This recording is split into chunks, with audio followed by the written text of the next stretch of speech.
अपन लेके आए रीड के लिए फर्स्ट लेवल में जो आने वाली मैथ है अभी, उसके बाद सेकंड लेवल पटवार पुलिस, उसमें जो जिसमें भी अपने पास जो मैथ है, मैथ से संबंधित टोटल वीडियोस इस चैनल पर आएंगी। ठीक है, तो कॉम्पिटेटिव हो या एकेडमिक। अच्छा, अब अपन देखते हैं कि रीड फर्स्ट लेवल में अपने पास सबसे पहले जो सिलेबस दिया गया है उसमें पहला ही टॉपिक है 1 करोड़ तक की पूर्ण संख्याएं। ठीक है, ये रीड लेवल फर्स्ट में फर्स्ट टॉपिक है अपना। टॉपिक टू टॉपिक बिल्कुल विश्लेषण करते हुए एक नियमित और सटीक सिलेबस अपन इस जगह पर पढ़ेंगे। ठीक है, जरूरी नहीं कि अपन बोर्ड पर पढ़ रहे हैं उस चीज को, आपकी कॉपी पेन तक कलम तक आपके पास वो फीलिंग आनी चाहिए कि अपन हाँ हम तैयारी कर रहे हैं, हम पढ़ रहे हैं। उस तरीके की मैं मैथ आपकी करवाना चाहता हूँ। तो देखिए क्या है, सबसे पहला टॉपिक है आपका 1 करोड़ तक की पूर्ण संख्याएं। ये आपका पहला, जैसे आपका टॉपिक का जो पॉइंट है उस पॉइंट टू पॉइंट अपन चलने वाले हैं। आपको सिलेबस के अकॉर्डिंग एक भी पॉइंट नहीं छूटेगा। दूसरी बात, जो आपके सिलेबस में है उसके एक्स्ट्रा आपको ऐसा नहीं लगेगा कि हमको ये बर्डन दे रहे हैं, इसलिए ऐसा कुछ इसमें मैं नहीं डालने वाला हूं। तो आप देखते रहें कि 1 करोड़ तक की पूर्ण संख्या है। तो अपने पास सबसे पहली बात तो पूर्ण संख्या होती क्या है, ये वर्ड आता है। तो पूर्ण संख्या क्या होती है? देखो दोस्तों, अपन जो चीज बचपन से पढ़ते हुए आ रहे हैं उसमें क्या है कि ये जो संख्या है अपनी पढ़ रहे हैं 1 2 3 4 5 6 7 8 योग पढ़ते आ रहे हैं, इसमें एक 0 से शुरू करते हैं कि 0 1 2 3 4 5 डैश डैश डैश, ये अनंत तक जाने वाली सभी संख्याएं क्या कहलाएंगी? पूर्ण संख्याएं। क्या कहलाएंगी? पूर्ण संख्याएं। 0 से अनंत तक की सभी संख्याएं क्या कहलाएंगी? पूर्ण संख्याएं। और पूर्ण संख्या हमेशा धनात्मक होती है, इस चीज का आपको याद रखना है। मैं आपके लिए बता रहा हूं कि ये कैसी रहेंगी, हमेशा प्लस में रहेंगी, धनात्मक रहेंगी। आपसे पूछा जा सकता है कि भाई पूर्ण संख्याएं होती हैं धनात्मक, ऋणात्मक। देखिए 4 वर्ड हैं, मैं आपको उनको भी समझा देता हूं। धनात्मक, ऋणात्मक, ऋणेतर, धनेतर। ठीक है, एक 5वां एक और वर्ड जोड़ लेते हैं अपन, शून्यतर। ठीक है, मैं इन 5 वर्डों को आपको समझाने वाला हूं। इसके अलावा आपको क्यों समझा रहा हूं, इस चीज के लिए एक कारण है कि पूर्ण संख्याएं हैं और पूर्ण संख्या आपका सिलेबस में है, वर्ड है। इस शब्द के आधार पर पूर्ण संख्या के बारे में पूछा जा सकता है कि आपकी पूर्ण संख्याएं क्या हैं। तो ऑप्शन हो सकता है धनात्मक, बिल्कुल जी पॉजिटिव होती है अपनी। ऋणात्मक नहीं होती है, अपना माइनस के चिन्ह वाली कोई भी संख्याएं नहीं होती हैं। अच्छा, ऋणेतर। ऋणेतर का मतलब होता है जिनमें ऋण नहीं आता हो, केवल धन आता हो। क्या हो? ऋण नहीं आता हो, धन आता हो। तो ऋणेतर अपनी संख्याएं होती हैं क्योंकि धन आता हो, ये पॉजिटिव है। ठीक है, तो धनात्मक ये ऋणेतर आएगा अपने पास, इसमें ऋण नहीं होंगे और केवल क्या होंगे? धन होंगे। तो इसका मतलब धनात्मक भी होती है और ऋणेतर भी होती है। दूसरी बात, धनेतर। धनेतर नहीं होती है। धनेतर का मतलब होता है धन को छोड़ते हुए बाकी सब संख्याएं। देखिए 0 ना धनात्मक संख्या है ना ऋणात्मक संख्या है। अच्छा, देखिए अपने पास अब क्या चीजें प्राप्त होती है, मैं लिख रहा हूं कि अगर मैं धनात्मक की बात जब कर रहा हूं, धनात्मक, तो उसमें आती है 1 2 3 4 5 6, जिसको अपन प्राकृत संख्या भी बोलते हैं। लेकिन मैक्सिमम संख्याएं एक 0 को छोड़ते हुए इसमें इंक्लूड हैं, इसलिए अपन कई बार जनरली इस वर्ड को बोल लेते हैं कि धनात्मक संख्याएं। लेकिन अपने पास एक वर्ड आ रहा है ऋणेतर। क्या आ रहा है? ऋणेतर। ऋणेतर में अपनी ऋणात्मक संख्याओं को छोड़ते हुए बाकी सभी संख्याएं, तो ऋणेतर पूर्णांक संख्याएं। एक वर्ड इनके साथ ध्यान रखना, क्या है? पूर्णांक। ऋणेतर पूर्णांक। अगर पूर्णांक नहीं है तो वास्तविक संख्या चली जाएंगी, जिसमें 2.5 3.5 3.25 यानी भिन्न वाली संख्याएं भी बीच में आ जाएंगी। इसलिए ऋणेतर पूर्णांक क्या होंगे अपने पास, जिनमें ऋणात्मक नहीं हो। तो 0 1 2 3 4 इस तरीके की ये सभी संख्याएं क्या होने वाली हैं? अपनी ऋणेतर धनात्मक पूर्णांक। इसलिए अपन कह सकते हैं पूर्ण संख्या क्या होती है? ऋणेतर पूर्णांक संख्याएं। ठीक है, क्या होती है? ऋणेतर पूर्णांक संख्याएं। अच्छा, दूसरी बात, अब अपने पास 1 करोड़ तक की पूर्ण संख्या है। अपने चैप्टर में क्या है? 1 करोड़ तक की पूर्ण संख्या है। पहली बात कि सबसे छोटी पूर्ण संख्या क्या है? क्वेश्चन पहला अपना बनता है कि सबसे छोटी पूर्ण संख्या क्या होगी? 0, जिसको अपन बोलते हैं हिंदी में शून्य। ठीक है, सबसे छोटी पूर्ण संख्या क्या है? शून्य है। दूसरी बात, अच्छा अब अपने पास चलते हैं कि क्वेश्चन यहां से किस तरीके का पुटअप होता है। तो क्वेश्चन आता है अपने पास, एक तो संख्या को शब्दों में लिखिए।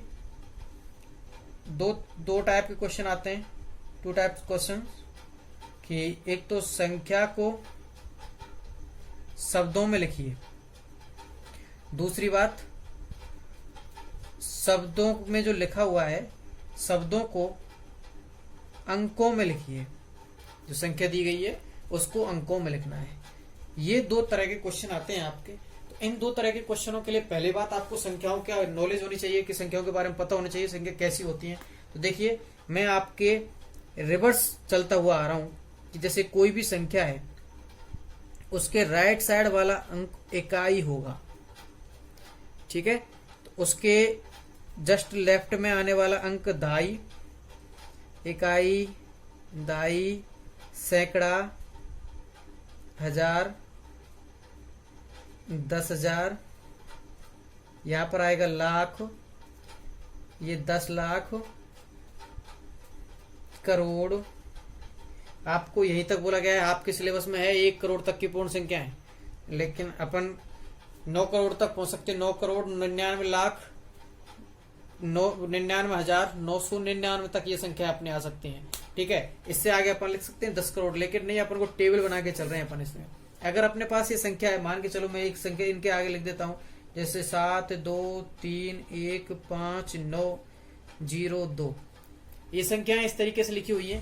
तो इसका कॉम्बाइंड रूप जो है वो ये है कि 7 2 3 1 5 9 0 2, इस तरीके से कोई संख्या लिखी हुई है। तो इसको हिंदी में लिखने के लिए, शब्दों में लिखने के लिए अपन किस तरीके का वर्ड यूज करेंगे कि 7 करोड़, 7 करोड़। ठीक है, फिर इन दोनों को जोड़ते हुए अपन लिखेंगे, क्या हो जाएगा? 23 लाख। ठीक है, फिर इन दोनों को जोड़ेंगे 15,000।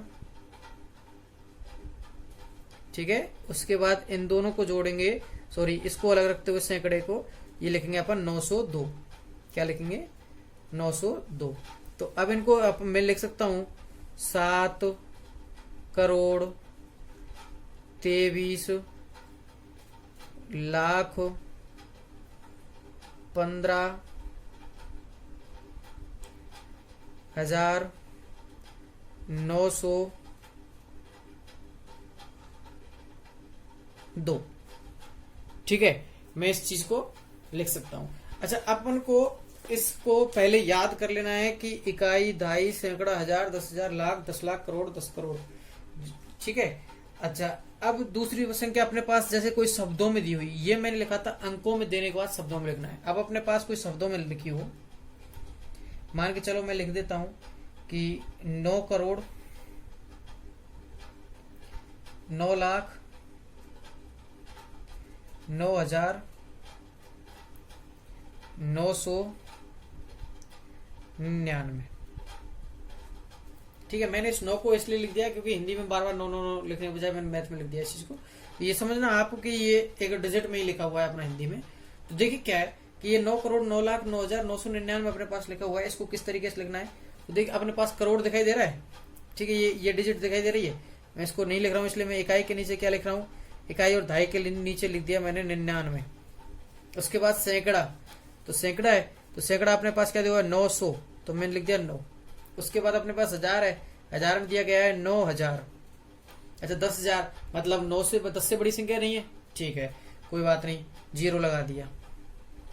उसके बाद अपने पास देखिए इसमें लाख में दिया गया है, ठीक दिया है सब 9 लाख।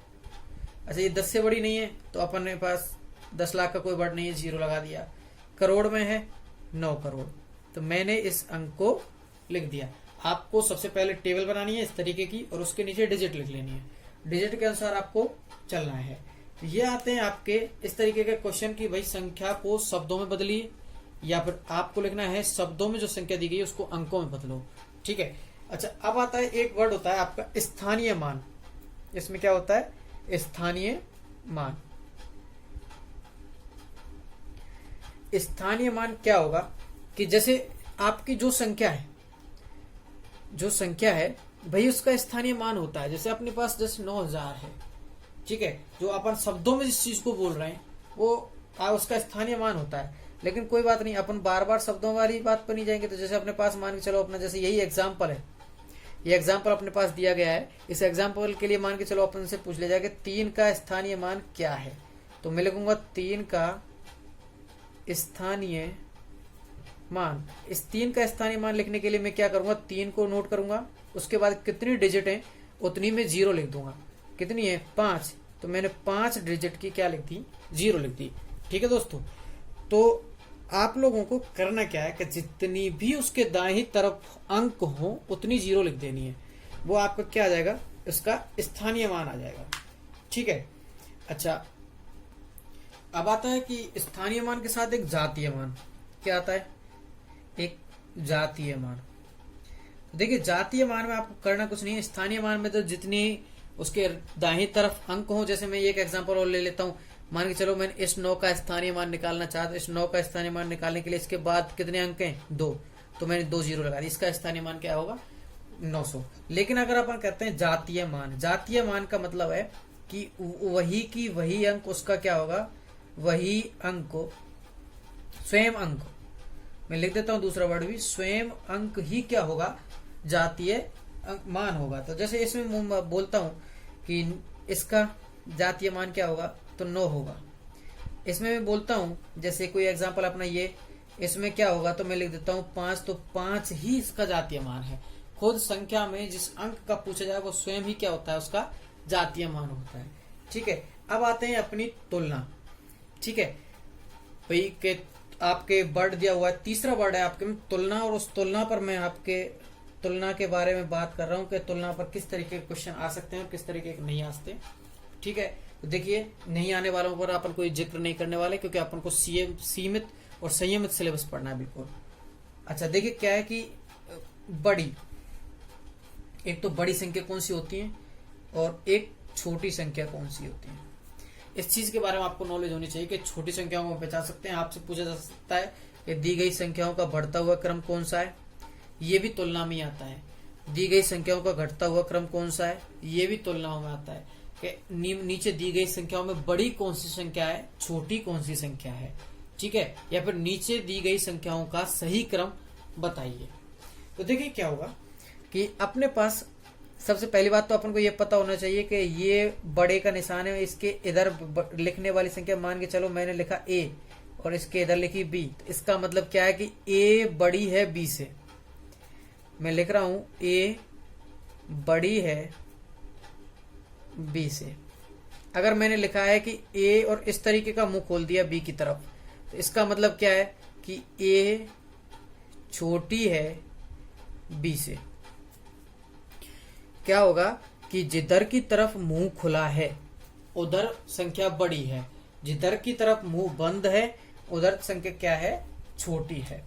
ठीक है, तो देखिए अब सबसे पहली बात आती है बड़ी और छोटी संख्याओं की पहचान कैसे करने वाले हैं। तो देखिए इसमें 2 तरीके की बात है। अगर अंकों के आधार पर, पहली बात तो अंकों के आधार पर कैसे और कब पहचान करनी है, इस चीज का अपन को पूरा पता होना चाहिए कि अंकों के आधार पर कब पता चलेगा और कब नहीं पता चलेगा। देखिए जब क्या है, जब अपने पास संख्याओं में अंकों की संख्या अलग अलग दे रखी हो, जैसे अपने पास मान के चलो एक दे रखा हो 945, एक दे रखा हो 3245 और एक दे दिया अपने पास जैसे 55,555, इस तरीके की संख्याएं दे दी अपने पास। 3 संख्याएं हैं, इन तीनों में अंकों की संख्या अलग अलग है। तो मैंने कहा है अंकों के आधार पर, मतलब इसमें अंक कितने हैं 3, इसमें कितने हैं 4, इसमें कितने हैं 5। तो जिसमें सबसे ज्यादा अंक होंगे वो सबसे बड़ी संख्या होगी। पहली बात बता रहा हूं, अंकों के आधार पर कैसे बड़ी संख्या और छोटी संख्या की पहचान करनी है कि अपने पास जिसमें सबसे ज्यादा अंक होंगे वो बड़ी संख्या और जिसमें सबसे कम अंक होंगे वो सबसे छोटी संख्या। अच्छा अगर अपन को इसमें भी अगर वो निशान लगाने हो तो किस तरीके से लगाएंगे, ये बड़ी संख्या है इन दोनों में से तो मैंने इधर की तरफ मुंह खोल दिया, इन दोनों में ये बड़ी है तो मैंने इधर की तरफ मुंह खोल दिया, तो यह सही क्रम है। ठीक है, अच्छा अब दूसरी बात आती है कि समान अंक होने पर, देखिए समान अंक अगर होते हैं,